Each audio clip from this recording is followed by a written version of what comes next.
That's right, my friends. I am one of the lucky few, it won't be few, it'll be loads of people, that has played WWE 2K24. And as I know, these games always get a lot of chat with people going, oh, is it any good or not? I'm going to give you my 2 cents. There starts the footage. Now, this is me playing. I'm not very good at WWE 2K24. You may have seen the social media series I did with 2K23 on my rise. I'm bad, all right? I'm very, very bad. And stupidly as well, I always start off with an exhibition one-on-one match. And I picked Roman Reigns versus Cody Rhodes for obvious reasons. And then I was like, oh yeah, I forgot the showcase mode this year is all about WrestleMania 40. So later on, I just played the WrestleMania 39 match between Roman Reigns and Cody Rhodes. So I'm a moron. So I do have some notes down here, so please do ignore me as I look down. But initially, the first things I picked up on, yes, as always, it feels very similar to 2K23. If you're expecting a complete 180, it's not going to be that. I always think it's important to point it out. But there are just so many small touches. And look, I play all of these games as a mega nerd that really made me excited about this year's release. The first one just being the animations and the transitions and the way that the wrestler getting beaten up sells around the ring. Now again, sometimes when I do look back through my brain, a lot of things merge into one. But again, I played a lot of 2K23 and I don't remember this. But as I was playing Cody Rhodes. As I was beating up Roman Reigns, he was selling to the ropes, he was crawling around on the floor. There have definitely been games in the past when you do whip somebody's ass, they kind of just lay there and you go to beat them up and all of a sudden they go whoop, and they're back on their feet and they're on the offensive and you're like, how did that happen? Whereas this one, I'm not going to tell you that it's not it still feels like a simulation in the sense you're trying to win a match. It's not like they've brought in the worked element of professional wrestling. But because they were selling around the ring like this, I don't know. It just brought something extra to it, and it's absolutely the first thing that jumped off the page and made me go, oh my gosh, this is really damn fun. But also, yes, going back to it, the animations and the transitions are just absolutely wonderful because the reversal system, as far as I'm concerned, is a lot like the Arkham series of games. I know it sounds weird. I'm not saying they're like for like, but my major satisfaction from playing these games comes from a well-timed press on the Y button if you're playing it on Xbox, and then you reverse something into something else. And because they have definitely focused on those, in fact, I found it far easier in 2K24, but that could change before it came out. Again, it's a preview build. You just never know. But with all of that, and with the fact that the animations and the transitions feel so good, sometimes, you have to forgive my language, it felt a little bit like I was doing some kind of indie main event. It was like, you go for this, but I'll go for that. Oh, you're going to go for this. Oh, bam. I've hit you with the disaster kick. Oh, I hit you with the Cody cutter. Oh my gosh. You reversed it into the Superman punch. And even though I was playing this in 2K offices, I was laughing because I'm an absolute geek. I've told you this. I was all like, because it made me chuckle. And I really, really enjoyed that. So it kind of feels like they've sat down with the gameplay and they have finessed what is there, right? They've kind of looked at it and they thought, how do we make it, I suppose, feel better for the person playing at home? This now sounds like I'm a PR release. I don't mean it like that. But I always will say the best way to play these games is with a friend sat on the couch next to you or sat on the sofa next to you. And I can absolutely see it in my mind's eye where you're kind of, jostling over the controller and punching them right in the arm because they're all children deep down. As you just have this back and forth fight, essentially, is the best way I can put it. So yes, and graphically, it's so weird, these games. Like, it actually definitely look like a good modern game. I mean, that's the worst thing I've ever said. I can't be more poetic than that. But when you focus in on the character models, it kind of feels to me like the character models are a step above everything else. Like when Roman Reigns did his entrance and I was just watching it, I was like, damn, man, he looks really good. Now, like, he's a good-looking dude, but it's the same for Cody Rhodes, who's also a good-looking dude. Maybe it's just because they're good-looking dudes, but there was definitely something there. And a bugbear of mine that's probably a bit too extreme because it's just a video game, we don't need to go crazy,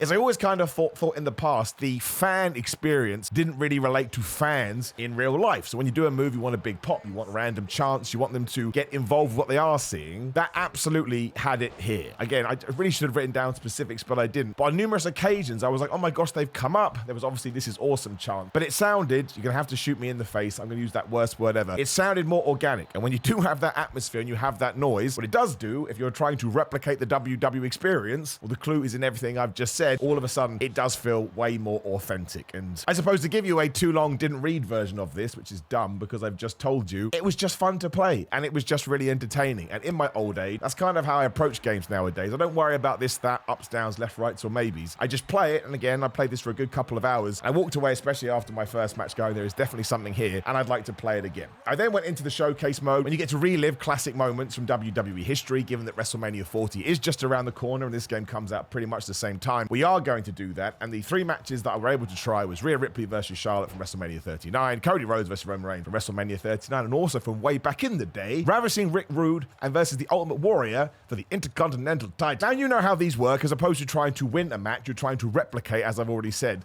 what we have seen. So you get challenges or you get objectives. So in the Rhea Ripley versus Charlotte Flair match, you're playing Rhea Ripley, and it will say do this, and it will say do that, punch her in the face, make sure you kick her in the knee. You're like, oh, I will do that. And then seamlessly we go from gameplay footage to the actual WrestleMania footage itself, and then we come back, and it's just a nice way to give you a story mode, I suppose. Again, I never think the longevity is in something like this. It's just something that you'll do when you're sat around, you want to do something a little bit different, but it does do a great way in reminding you of what the story was. You get all these clips with Corey Graves saying, hey man, that was a great WrestleMania, wasn't it? Let's go back down memory lane. And that will give you a nice kick up the tuchus. But otherwise, again, I don't like the term story because that's more my rise, but it's a nice aside. That's how I always see Showcase. And there must be a technical reason for this. But again, in the Charlotte versus Rhea Ripley match, you don't get to do the Riptide off the rope, the Avalanche Riptide. You just see that happening. It was gameplay, so at least you get to experience it how it would be in the game. But again, maybe this is just a pet peeve of mine, and it doesn't make a grand difference overall. It would just be great if I could whip Charlotte into the ropes, go up top, but there's the Riptide, but again, it doesn't matter. Same with Roman versus Cody, and the cool thing about that one is obviously Roman Reigns wins that match. It's like playing Joel in The Last of Us. I just leave it there. So you have to beat the American Nightmare. Nobody wanted that at WrestleMania 39. But this one, I kind of did like. Mostly again, because when it came to the finish, once Solo Sikoa has spiked Cody Rhodes, you get the choice of what to do, but essentially the choices are finish him, kill that story, never let it happen. So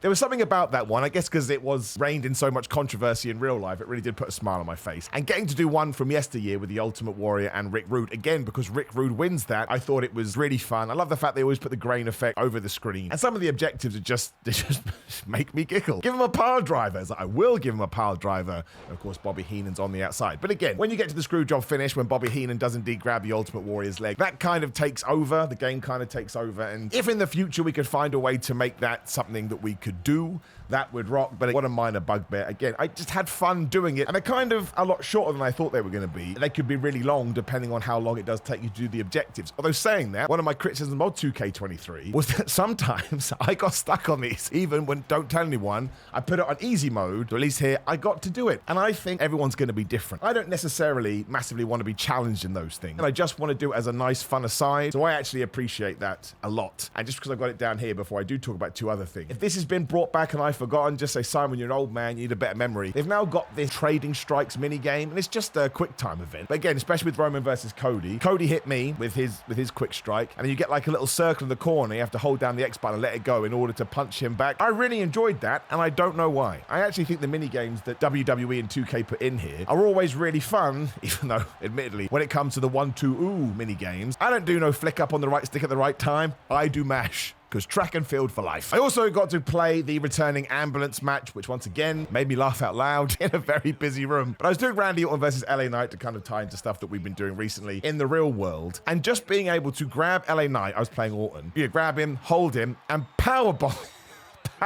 him into a damn ambulance before it is a button mashing game after that too. I'm actually going back to sort of the challenge of the thing. If you put your opponent in that ambulance too early, my word, you're going to get repetitive strain injury or whatever it's called. Let's not go down that I will. But good grief, I did it twice, and maybe you'll be able to see it on the screen. I'm not sure. I was going nuts. And again, in a public room, I was actually going, that's like, just let LA Knight out of the damn thing. But I mean, that's all it is, right? It's just a game. You beat up your opponent, you throw them in the ambulance in many different ways, because not only did I powerbomb him there, I also slammed him in there. And then if their meters are down enough, you'll be able to mash your buttons in there. You could also climb on top of the ambulance and throw them off. Again, I'll try and remember to put that on there too. It's just silly fun, even though I was taking on the computer, the AI. I think if you were able to do this with a mate that really knew what they were doing, you'd probably have tears in your eyes, because of course you can get weapons involved too. So you can just absolutely wreck people with chairs and microphones and tables and who knows what else, and throw them in the ambulance. So I think given that WWE 2K series, all the WWE games, have always prided themselves on the customization and just the sheer amount of options, getting this stuff back in there is an absolute plus. And if you want to go, well, they never should have taken them out in the first place, totally agree with you. At least they're back in 2K24, as is all the backstage brawls stuff.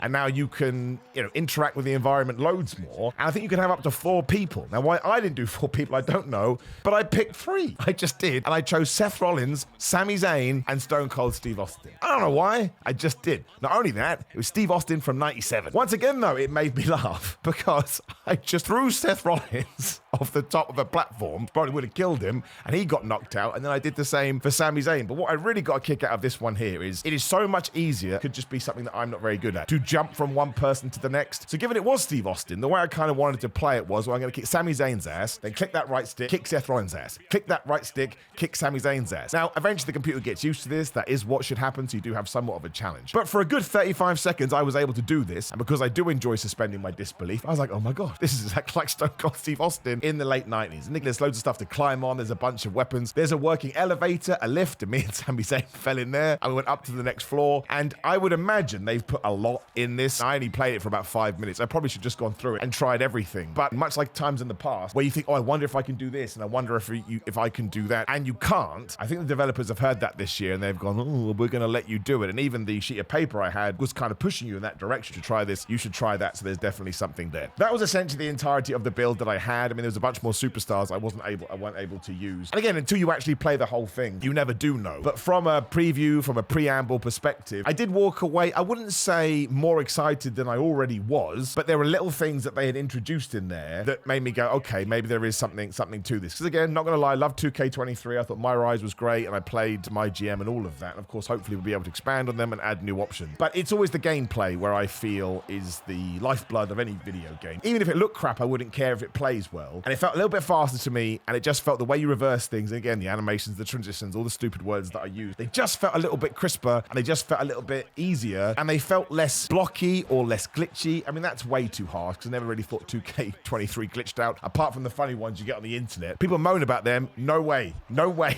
Never get rid of people falling through the floor. I got tears in my eyes when I see that. But probably what I should say, for the sake of transparency, is absolutely, I am in the UK the voice of the WWE 2K23 adverts. So if you are watching on TNT Sports and you hear someone say, WWE 2K23, sponsored by TNT, that's me, right? That is me. But I can promise you, there's no affiliation here. There's no you scratch my back, I scratch your back. Everyone at 2K perfectly knows I'm going to come on here and say whatever the hell I want to say. But they also know that I'm a pretty positive guy. Again, you would have seen all this at What Culture and my own channel, so I'm basically a sucker either way. But I always like to throw out there because people think there's some kind of conspiracy, and there's absolutely not. And in fact, 2K know that if there was something I didn't like, I'd go to them and say, look, I'm going to talk about this. But I don't want to lie to you, and I say I don't want to say things for the sake of saying them. For the couple of hours that I had, I think it's headed in the right direction. As always, like a lot of yearly sports games, it's an iteration rather than a revolution or an evolution. But I certainly do want to play it. And I don't know what other matches are in that showcase mode. But if we can get some proper classics in there, for an old man, as I keep saying, like me, there will definitely be something I can take away from that with my nostalgia gland. Because I didn't think the Ultimate Warrior versus Ravishing Rick Rude was going to be in there. Now I'm like, what else could we possibly have in there that I'm not thinking about? And you'd have to imagine that we get all three Steve Austins versus The Rock too. Again, I don't know, I'm completely speculating, but that gets me exciting. And there's got to be another match that I love and nobody else does, and I can't think about it now, so I won't waste your time. But at the moment, it's absolutely a couple of thumbs up from me. When it does come out properly, I shall give you my honest review. But for now, given the coverage you've seen or how you feel about it, there's a comment box down there. Let me know how you feel. Click the bell, notification squad, so you know when the video is going live. There will be a video on the screen. Click that too. Otherwise, just interact with the video as much as possible. If you're into fitness stuff, which is quite the leap, but hey ho, it's true. Grillermind.com/Simon. You just go to Simon, get 10% off. I vouch for these till the cows come home. Patreon.com/Simon316. Simon316 on all social media. Simon J. Miller on TikTok. Simon Miller on Cameo. If you want a Valentine's Day message, I can do that. Otherwise, we have merchandise at Pro Wrestling Tees and Samson Athletics. I do believe that is that. Thank you for watching as always. If you have more questions about the game, drop them down there and I'll try and answer them because I probably have forgotten something. Again, ignore most of that in terms of skill level. I am Pants. Goodbye.